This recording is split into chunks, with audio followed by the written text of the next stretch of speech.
Gipasigan ni City Mayor Gingo Valmayor Jr.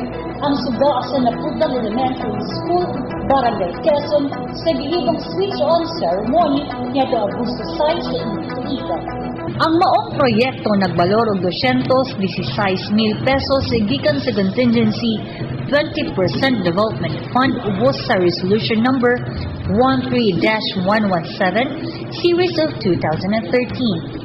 Matod pa ni City Mayor Gingo Valmayor Jr.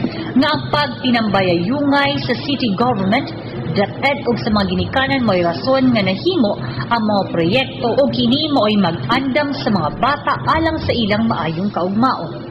The collaboration of DepEd and the city government of San Carlos, the barangay officials, and of course the parents sa itong komunidad sa dapat itong pagtinabangay to take care of these children. We can see them. We really need to support them so that they will be more prepared to face the challenges of their time. Gikalipay ni Cynthia Di Mavivas, Schools Division Superintendent, ang suporta sa syudad sa mga programa sa DepEd. Matod pa ni Di Mavivas nga ang Napudlan Elementary School usa sa mga nakapahimulos sa computer gikan sa DepEd. Ilabi na karon nga aduna nay kuryente ang maong eskwelahan. At the same time, by December, this school, because of the electrification program provided by our city, this school will be the recipient of computers for DCT, DepEd Computerization Program.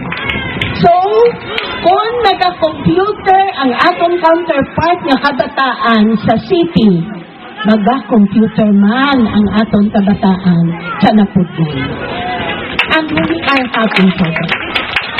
Si Lisa Panagiton, PTA President ng kanayon, nga dako na ang tabang ang gihimo sa syudad para sa edukasyon sa mga bata ug iyang gipasalamatan ang mga opisyales sa syudad sa San Carlos sa ilang mga nahimo nga tinuod nga nagpakabana sa edukasyon sa mga kabataan dili lang sa syudad kundi lakip na sa mga kabataan sa bukirang dapit.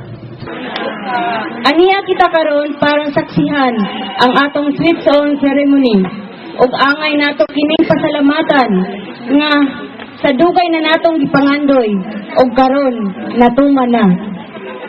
Dako kaayo ni nga tabang sa atoa, ilabi na sa atong mga anak nga nakahatag og dakong tabang sa ilang pagtuon ug sa ilang mga buluhaton.